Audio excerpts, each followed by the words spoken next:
baataan farañse yi naa ko vocabulaire. douane mooy ak caali maanaam càmmeef gi nu teg ngir mu saytu liy dugg ci réew wala ku fiy dugg li mu warloo ak tëraliinu réew mi.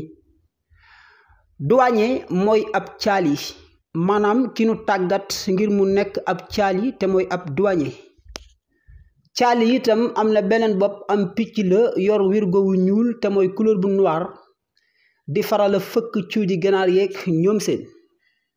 tourisme mooy ndaamaar yi maanaam jóge fi barab di tukki ak a wër yeneeni warab ci sa bànneexu bopp ak sa teeyug bakkan.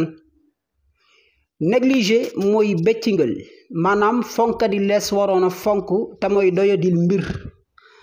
saw làkk mooy sa bopp ku doyadil saw làkk doyadil nga sa bopp te Seex Anta newoon na làkku jàmbur deesu ci génte bàyyi ci xel am na solo